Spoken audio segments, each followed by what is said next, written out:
End of term. It's Christmas colouring day.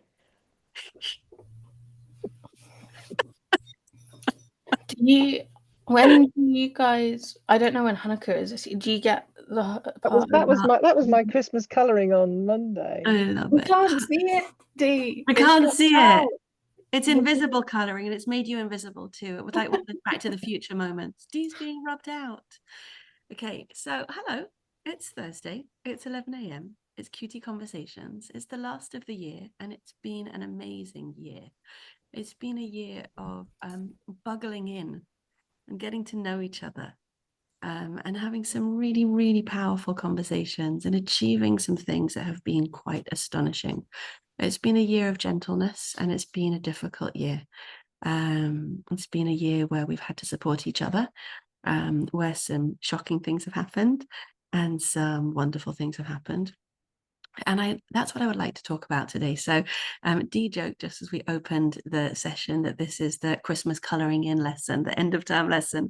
And actually, no, I do want to speak gently, but I actually think that we are going to have a really, really special conversation today. And the fact that we are doing it in front of others and on behalf of the Qualified Tutor podcast is really intentional, because between Rosanna, Dee, Jenna and me, we actually represent quite a lot of the tutoring spectrum in terms of subjects, in terms of age range, in terms of how we support young people, in terms of our backgrounds, whether we're qualified teachers or not, in terms of our age. So I have this wonderful opportunity, because I meet with so many tutors, to get a real sense of what's going on in the tutoring profession. And I often reflect with Odette on the fact that every year has its texture. So I started in this space in 2019, 2020, which was COVID, and then the birth of the NTP, and then this, real sort of intense attention to tutoring in schools, and a real demand for tutors, which is when I first met you, Rosanna, where, there was this real high demand for tutors and tutoring, but possibly at a sort of, don't quite know what's the correct word without devaluing it, but it wasn't high-end tuition, and it wasn't high-earning tuition. It was a sort of mass tuition, and it was intense, and the government was involved, and people were looking for funding everywhere. And then, the next year was the NT, and so the independent tutors who weren't involved in that year, I think they felt a little disenfranchised. I think they felt a little bit shunted to the side, not good enough. Why wasn't I included in this? I applied for, or I'm not a big company, and I don't want to work for a big company, so I don't have a place in the National Tutoring Programme. Does that mean I'm less than? And then the year after that, so that was, I guess, 2021. But if you know me at all, you know that I'm rubbish at calendars. I just about know it's December, but only because of Jenna's background. In 2021 was the second year of the National Tutoring Programme, and the organisation that was running it that year was, politely speaking, a bit of a disaster. And that really created a rift between the hopeful and the less optimistic about what was going to be with tutoring in schools, the idea of funding in schools and what that was going to look like. 2022, things settled in a bit. 2023, it became clear that the National Tutoring Programme wasn't going to be continuing. But the repercussions of COVID in terms of emotional-based school non-attendance, EBSA, school absence, became very pronounced. And so there was a strong focus on alternative provision, and ways to access alternative provision. And two different delivery modes for that, which were alternative provision centres and alternative provision services. Jen, I know that that's your area at the moment. And so I actually feel like this year we've come full circle. I can tell you that Dee, I hope you don't mind me mentioning this, was full. Her private tuition schedule was full at the beginning of this year. Rosanna, I hope you don't mind my sharing. I know that you not only tutor and tutor internationally, but you're also working with various software developers to support them in developing different resources. Yeah. So there's this real sense. And Jenna's, you talk about being a governess and you talk about being, this sort of alternative provision person who's there in this holistic fashion. And so there's this real rich sense that tutoring is going sort of back to being something that is rich and varied and not dependent on, funding schools, government, public opinion, but actually parents having the opportunity to reach out to experienced practitioners and find the help that their young person needs. So Dee just mentioned that she referred a client's little sister, brother, to another QT member. And that's a yummy thing, because the change that's happened, if I say that we've come full circle, I don't think I mean that we're turning in circles. I think that I mean, this is a phrase, a lovely phrase, that we are growing in a spiral. So we're actually elevated from where I would suggest we were 4 years ago, because now we're better connected.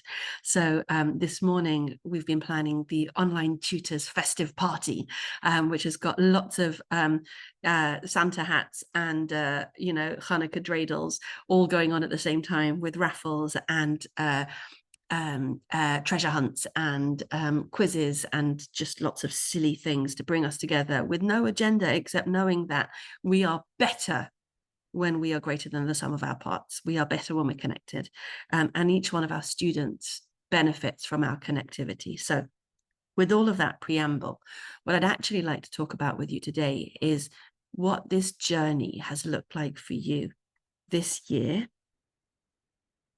and what that sort of feels like, what that significance feels like for you. So it's a sort of retrospective, reflective conversation. Get as personal as you feel is appropriate. I will do my best to to not overshare, but I may well. So let's go. Who wants to dive in first? Go ahead, Rosanna. Yeah, I think I can definitely echo what you said about how the market seems to have changed in the past few years. And I think I felt that this year. I feel like the demand has fluctuated in different markets. So the market a few years ago is different now in a lot of ways. Like it has kind of, demand has kind of gone down in some areas and up in others, I would say. I've had quite Can you a bit be more specific? Yeah, I've had quite a bit more demand for groups than one-to-one, which has been nice because that suits me quite well. I really like teaching groups. I feel like there's been more of a push towards students in the UK actually as well, because obviously, as you guys know, I work internationally, but I feel like it's caught on a lot more over in the UK than it had done before. I feel like in other countries, tutoring, like the demand for it really. In some ways, I feel like I've got more students, that are UK based that are asking for tuition than before. I feel like so you do know that the Sutton Trust has been tracking tutoring since I think 2009, and they say that now 30% of secondary school students say that they've worked with a tutor. So 1 in 3. Yeah, that doesn't surprise me actually. I think that tracks. And I've seen quite a lot of people advertising, and I feel like it's harder to stand out now, but I think that's a good thing, as in it's harder to stand out as a tutor. Because like you say, back when kind of COVID hit and everything, and before that, it was a very crowded market, but it wasn't necessarily as high quality maybe as it is now. So I feel like it's really nice to see genuine professionals. Like there are still some that are chancing it a little bit, but I feel like I'm seeing less of that, which is quite encouraging. And I feel like parents are being a bit pickier, which is also beautiful. Good. Absolutely right. And I also think, even just anecdotally, there are far more tutors who are being asked for their DBS than ever before, which, does give a sense that parents are getting slightly more clued in, and that the need for a tutor, is not necessarily so knee-jerk or so sort of, assumed. Yeah, then not approaching it from that scarcity mindset anymore, nice. I think, which is really good. And speaking of DBS demand, I'm still yet to have a parent ask me for mine, but agencies seem to have gotten a lot more on top of it, actually, from what I've seen, where they're saying, actually, we need you on the update service. We're not going to settle for one that you got a few years back. We really need you to get, up to speed on that. So that's good. Yeah, so Qualified Tutors started, we set ourselves up as an umbrella organisation so that tutors who don't work in schools can access the enhanced DBS, because if you're an independent tutor working by yourself, you can't go out and purchase one yourself. And that, is one of those simple problems that needed to be solved and cleared. So it's awesome to be able to talk about the enhanced DBS. Everything that we are able to say that is equivalent to what's going on in school is exactly where we should be. Rosanna, you'll remember Ludo, who was part of QT for our first 4 years, and he's now just qualifying as a lawyer, which is really awesome. I'm so proud of him. And when I first met him, he was working with an agency, worked with lots of agencies, said was very rarely asked for a DBS as part of the interviewing process because the fact that he'd been to Oxbridge was sufficient. I know, right? I roll. One of the amazing things that really just, like a real memory for me was he said that there was one student who had 3 different tutors for different subjects, all through the same agency. The agency didn't allow them to talk, didn't allow the tutors to talk to each other. Oh, which makes no sense for the young person, right? I've never heard of that, but yeah. Joined up service, and the tutors were left in silos because why? Because the agency didn't want them talking about what they're being paid. That's what I was thinking. Yeah. Yeah. In the same way that they don't want the tutors contacting the parents directly because they don't want them going off the books. Yeah. I get that more, but yeah, it's still a bit. And yet, all of those things are not the way educators behave. Yeah, definitely. Yeah, you can have these rules in place, but common sense, I think, has to come into it at some stage. And it's that approach of putting the student first and their needs first, and really, yes, it's a functioning business, but it has to be a business that puts the needs of the young person first. Jenna.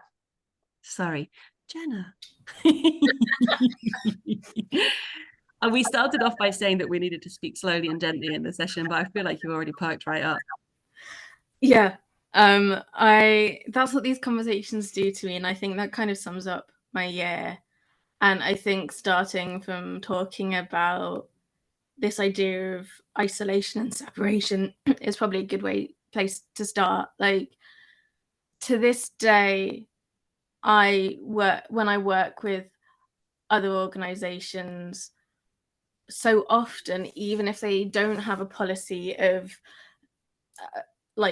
avoiding having tutors work with each other, in practice, whether it's the way things are set up with local authorities or agencies or partners or whatever, there is this base level of isolation. To an extent, part of it is the nature of tutoring. We're working one-to-one. We're, for the most part, I believe, like solo tutors and things like that even when you do work within an organization, there is this expectation of isolation and there is this enforcement of isolation so often. And I started this calendar year in hospital, in isolation in that regard, but also feeling really frustrated and really isolated in my work, and knowing that I couldn't be the only tutor out there who worked the way that I did.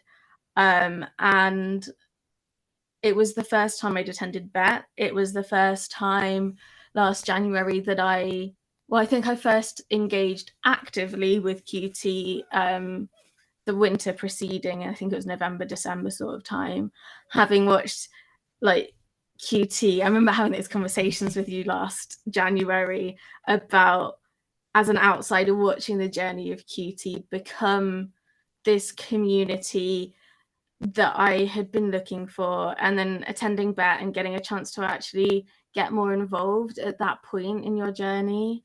For me, this year has been fundamentally life-changing in so many different ways. And the biggest one is I don't feel that isolation.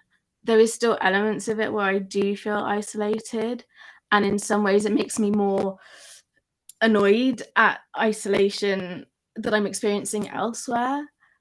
But I feel like I have a family. I feel like I have this base of solidity, and I go out of my way to come to as many sessions as I possibly can. I mean, most of the time I'm here, 4 out of the 5 days that we do stuff. And that is because even at the moment where I am really, really ill, I have so much crap going on and I need to focus, but I can't. And the days that I can are the days that I am here, and especially the days where I'm able to participate even a little bit. And just knowing that, like last week, I didn't have my VA for part of the week either, and I just posted in the WhatsApp group to say, hey, can someone please just hang out with me?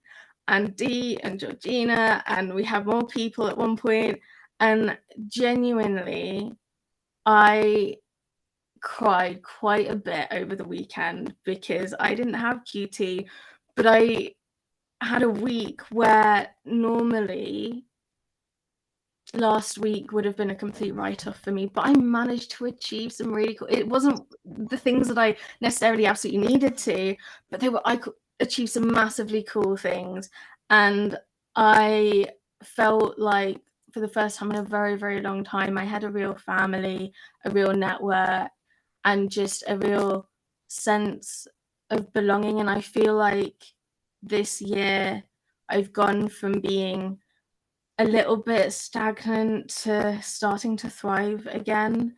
And I did kind of my end of year review for myself over the weekend when I was curled up in bed unwell, and I was like, this year I know that me being ill for a week isn't going to affect me for months down the line in a professional sense, in every sense, because I know that I'm achieving stuff, that I have a community, and that there is this level of reassurance, and I'm taking the risks that don't feel like risks anymore because I've got people to talk it through with, that people who understand in such a fundamental way trying to do, and that can sense check me and just hold that up, and it doesn't feel like an echo chamber. I think that's something that often gets thrown about in communities that feel as tight-knit as QT often does, that it must be an echo chamber. No, it really isn't. And it's really hard that it's not sometimes, because it's really hard to be faced with some of the challenges and the really difficult questions, and the fact that we are so different in the backgrounds and the ways that we come together, that we believe in such different things, and so much has come out of that. And I just genuinely, personally and professionally, this year I think has shaped a lot for me. And I do think that I might, because of the way I work, I don't see as much of the industry as the rest of you, but I am feeling more of a change. And it's really hard to tell how much of that is because of the way I'm approaching things and the way that I talk about things, but because I've definitely found my voice a lot more this year. But I do think that it feels lighter. It's not such a heavy, like solid burden to know what is out there and to be wanting to do the things that I do. And I think that's down to the relationships that we're building.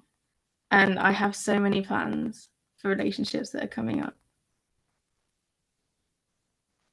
Thank you. That was beautiful, Jenna. Thank you. Dee?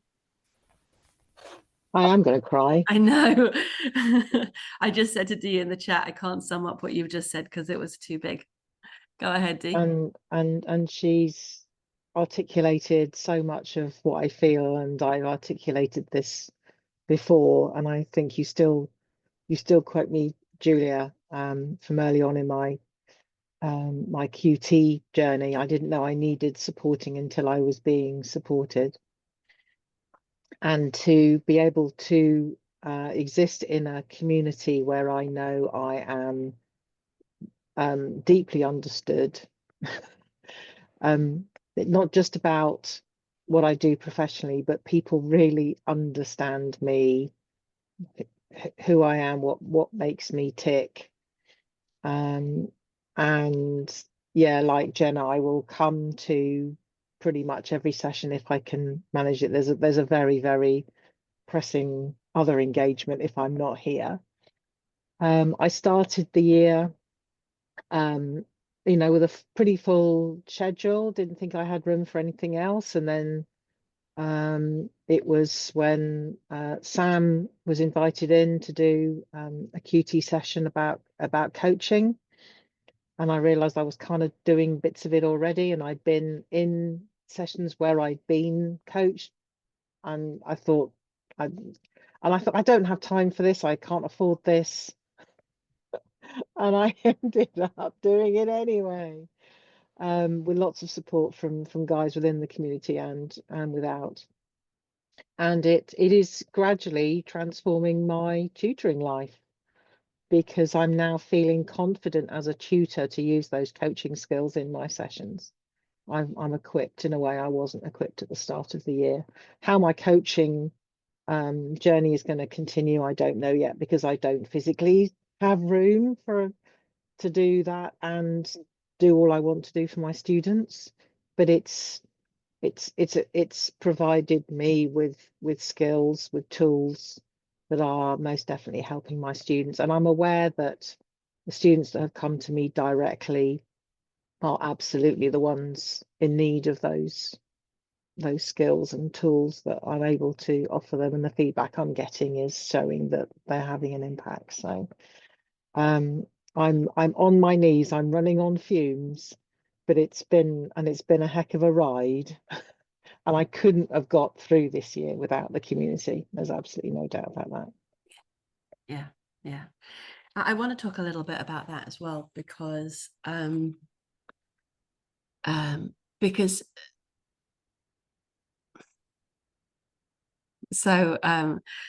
our co-working earlier, the way I tend to open the co-working is by asking people what they're working on today, just to create a little general sense of accountability, and then we go on mute and get stuck in.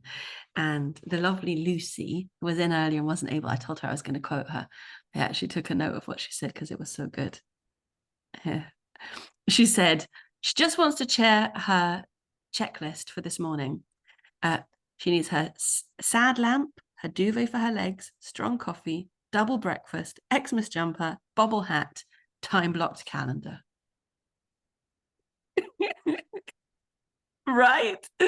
And we've had conversations recently about comfort, and we've had conversations recently about productivity and knowing, how to be realistic and ask ourselves the right things of ourselves. And I'm actually packing up to take the family on a holiday this afternoon, and I've got to go to Sarah's school show. And the text messages are because one of my other kids is trying to get a haircut organized as well. And all that's going on. It's all going on. There's something about these events that has made a massive, massive difference to my sense of what it is that I do. But I'll tell you honestly. So when I left my wonderful school as a school leader, I was grieving because my father had just passed away. And when COVID set in, I had this deep sense of urgency to do something big and different and special, which I'm sure is connected to losing a parent. I was looking to create legacy, and I was looking to help people, and I was looking to find out what it was I could do with my life, really just find out what, and Encanto just came out then, and it was, what else can I do? So it was this sense of limitless possibility that we know is often at the beginning of projects. Yeah, you recognize those feelings. Like Dee's got the meteorology book that you're going to start working on, right? Oh yeah, I'd forgotten. And you've got that sense of limitless possibility, like I could do this thing. And after the I could do this thing, there comes that sort of disenchantment of, oh, this is a hard thing. And I've definitely been through that in Q2 recently. And then after that is the sort of long slog, and it's a marathon, not a sprint. And if you want to be here, you have to continually be here. And that's, I feel like, where I am in QT at the moment. It's just about keeping going. And of course, because my book, Love Tutoring, came out this year, that has made a massive difference, because it's given me a confidence that's a sort of bedrock. Yeah, this is a thing that's worth sharing, that people have found helpful, that can go out into the world and that can't be taken away. And it did happen this year that there were some people who did try to take away the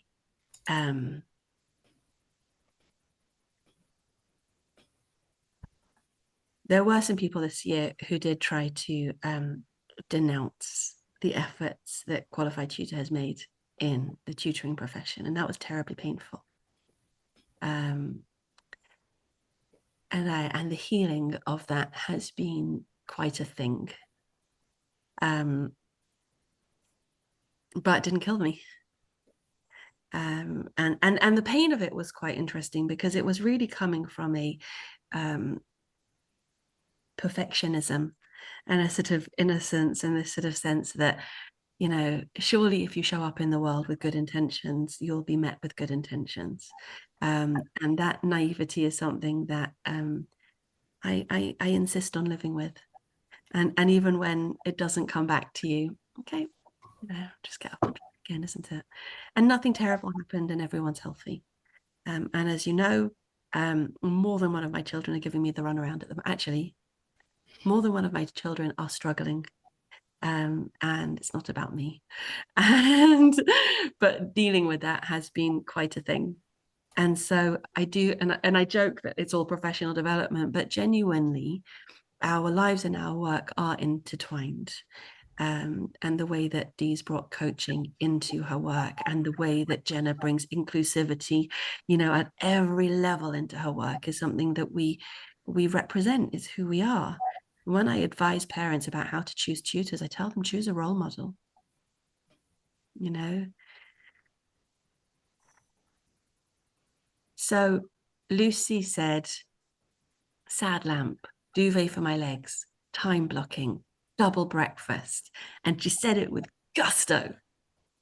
So let's just embrace, and let's just sit with that for a second. We know where we've come from, and we have a sense of where we're going. I'll ask you that next time. I'd love to hear from you now about what good looks like today. What does your tutoring, what does a good day in your professional life look like? Jenna, can we go to you first? That's a hard one. Good looks different on different days. And I think, you know, we've talked about what enough looks like recently and what enough feels like. And I think that good looks like feeling good in some way. And I think at the end of the day, everything that I do in all of my work, you know, whichever area of my work we look at, it's about making people, including myself, feel good and to feel even a little bit like who you are, or who you feel like you are. And I think that the hardest part is letting myself feel those things. And it's one of the things that has come out of this year, is that when I feel good coming out of a session, usually that's been good for everyone. And even if I don't feel like I've done enough or ticked off enough, if I feel good or okay, that's pretty good. I'm gonna interrupt you for just a second and coming back to you, but Mm. you're reminding me of how tired my teachers were in December. And you know, many of us who are listening to this have been through those moments at the end of term where, you know, we joked at the beginning, Dee, about Christmas colouring in. Christmas colouring in is because the teacher is on their knees. Go on, Jenna. I introduced Dee to some Christmas colouring this week that I absolutely adore. We need it. Send us the I link. have so colour by, we all know colour by numbers, right? You have numbers that are assigned to colours and you colour a picture in, but colour by maths is Oh no. where there are so many different formats, and I got a little bit lost down a treasure trove. Did you? This year is absolutely You love. just ruined colouring for me, love.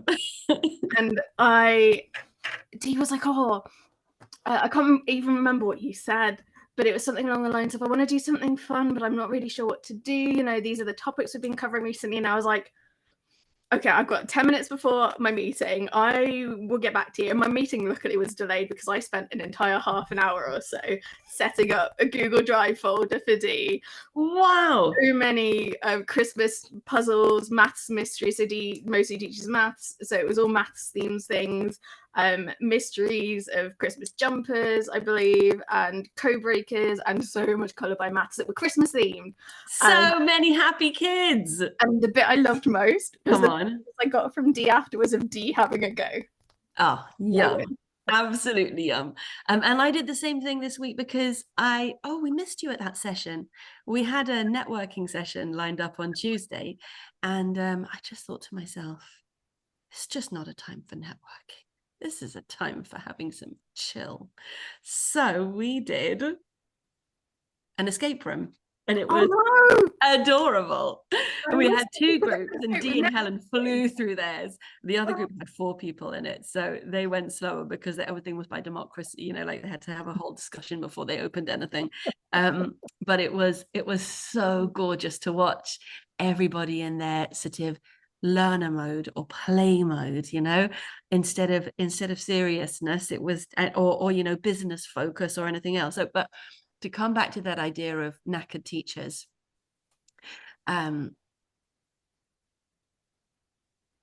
yes, okay. So running your own business or being a freelancer has its own unique set of challenges and freedoms. And they are so different from the challenges and freedoms of working in a school. And when you work in a school, on the one hand, you know that you're going to get paid every month. On the other hand, you are not free to change the curriculum, as I've definitely done in qualified tutor more than once. And instead, what you have is this, you know, you have these rhythms. And so the teachers are knackered at this time of year.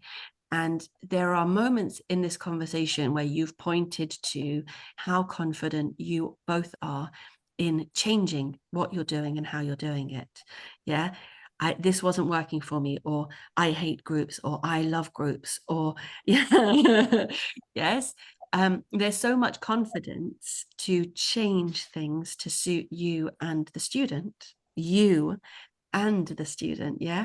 And so again, to come back to Lucy's checklist, there's so much learning that's happened about the self-knowledge that sits behind the business knowledge, the educator knowledge that then flows out to your young people. So it is, when I use that phrase in my book, be the tutor your student needs, it's actually be the human your student needs to spend time with. Right? So Dee, can I call on you because of the coaching role and just draw back again to that, you know, what learning have you done about how you need to live to be the tutor your student needs? What does good look like? Self-care has been hugely important. And I, at this moment in time, really struggling on a number of different levels. It's been another roller coaster for me, physically and emotionally. And the coaching that I have received one-to-one has shown me just how important it is that coaches get coached regularly, and we have to make that time. I've lost the thread now. Just sit with it for a second. What was the question again?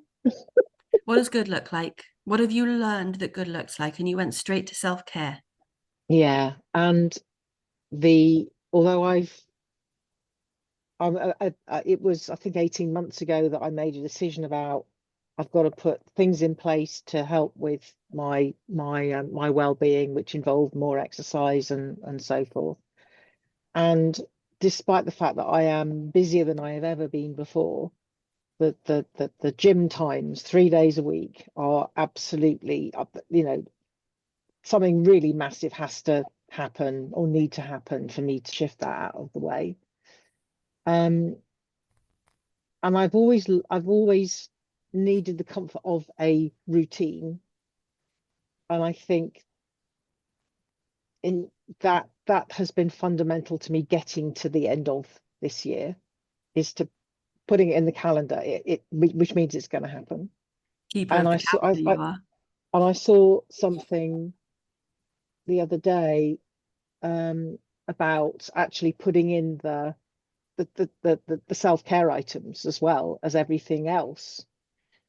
And I don't do that yet, but I think actually that's another thing that to help with the routines, if it's actually in the calendar and I get a reminder about it, I'm not just going to say, oh yeah, I'll put it, I know I should go for a walk. If it's in the calendar, I'm now going to go for a 10-minute walk. Okay, this is where I wanted to go next. So I believe that we've sort of broken our brains with AI and tech. I spoke with a young QT learner. She's on the level 3. She's an undergrad, just in her first year, and I could see how tired she looked. And she did not look like this 3 months ago. One of the things that she did was she apologized to me. She said, I'm not good at emails. And I was going to say, neither am I. And then I just thought, emails are not good. Cookies are not good. I mean, cookies are good, but cookies are not good. Social media is not good. The fact that I have 4 different streaming apps on my phone is not good for me. Jenna. You can't say that in absolutes. You're absolutely right. There are areas, it has its time and its place, but for it to be so all-consuming is the bit that's not good. The lack of boundaries, right? I don't remember much from my science GCSEs, but I do remember permeable and semi-permeable membranes. Right? And I am fine with my personal and professional life spilling one into the other. I don't feel the need for work-life balance in that sense, but I do feel that tech has hurt us recently, that social media has affected mental health of myself and my children. And I think it's interesting where Dee talks about, I need to put my self-care into my calendar in order to make it happen. Because on the one hand, you're saying, I am leveraging this tool for the good it can do for me. But on the other hand, how weird that you don't go for a walk unless your tech tells you to. Go on, Jenna. I think for me, in the way that I talk about it, it comes back to something that, you found words for over the course of this year and that you use a lot. It's about being deliberate and intentional. And I always talk about it in terms of put it in your calendar so that you have given yourself that permission to take that step away. You have got protected time where other things can't encroach on it because it's blocked out in your calendar, that you then have that kind of onus or accountability and stuff in that time is blocked out for that. It's not blocked out for anything else, because it can be so hard to feel like you're not doing enough, and therefore you have to sacrifice that self-care in order get enough done or do enough or be enough. Ah, And it comes back to all of those conversations. And I do think that there's an element as well of like, one of the things I do is kind of an adjacent businessy kind of professional thing is around designing focus spaces. They're not learning spaces, they're not work spaces, they're focus spaces, and they can be portable little stations that you can put away, so that if your computer is something that you use for school or work, but it's also where you do video games or watch TV, or it's in your living room or whatever, being able to lock away that visual connection to work so that you can have that brain break that's so complete, I think is really important. And I think that putting stuff in your calendar links to that. But just really quickly, one of the things that I was reminded of as an absolute highlight of my year was this one particular student who is genuinely an amazing student that I've worked with. And this realization that they had at one point around Easter time, that they just needed to go and hug a tree, and they could just go and hug a tree, I think is something that has stayed with me all year. And I think yum. Go and hug that tree. So yum. Jenna, if you've got a second to wiggle your audio, it's slightly crackly, so that would be awesome. Thank you. Dee, I've got so much to bounce off from what Jenna just said, but I responded to you and I haven't given you a chance to respond to that. So we were talking about writing stuff down in your calendar and the interplay between well-being and tech.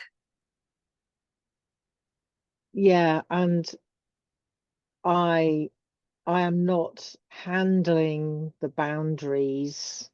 Jenna touched on it just now.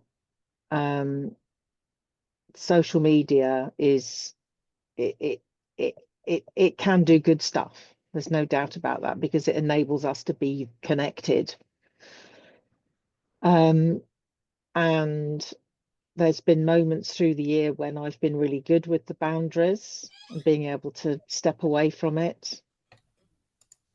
But that's when I'm able to do that when I'm actually in a well-regulated place. When the regulation starts to fail, that's when the boundaries start to fall away, and that's when I probably need them even more, and you end up in this downward spiral. And it's being able to arrest that spiral that is hard, but being linked into a community that can recognize it's happening, and just make you aware of it has been important. And I think without it, the spirals would have gone on for longer. I'd love to reflect back to you that there are far fewer shoulds in your language than there used to be. And if that's not freedom, I don't know what is. Oh yeah, yes. Right? You know, social media can be useful rather than, I know I should be on social media more. Game changer. And the Advent challenge that Claire ran, yeah, which I signed up for, and I have dipped into that. Our wonderful Claire Torbett, who's done this great thing that people are excited about. Yeah, it was great. And not all of the prompts particularly spoke to me, and I think I made a conscious decision that if it didn't speak to me, then I wasn't going to try. Oh, you mean you didn't have to do every single day? Yeah. Look at that. That's massive. Okay, last topic. 11:47, 13 minutes for a really, really juicy one. So and this hasn't already been really I know. Jenna touched on enoughness before. She said that I trust that I don't have to do more, achieve more, be more. And that's what we want for our young people, right? If you think about where we learned that we weren't enough, we've all been through our own journeys that have taught us to need to prove our value. What is it that you want for your young people? What is it that you hope for them? Go ahead, Jenna. To have a voice,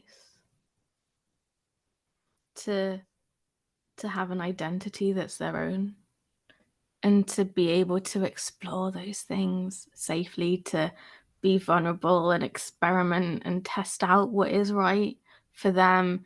If that means that they go through every week, they change what name they want to be called and feel safe in doing that. If that means that they want to spend a session vaguely doing a science lesson still by exploring hair dye and how that affects hair, fine. I want young people to feel safe and to feel like they belong, that they matter, that however hard things are, whatever's going on, they are enough, and to feel like they can use that and have fun with it and do some cool shit. Very, very well-timed S-bomb. Dee. I want my students to feel secure in making mistakes, that it's okay to do it. I have one particular student who will do things a particular way and is reluctant to explore, and I know it's from a sense of not wanting to get it wrong. So it's being able to generate this sense of I can explore, and if it goes wrong, it's okay. And too many of my students, when they start with me, are just tentative. I say they don't know, and I know they think they could try something, but they're just not confident enough to do it.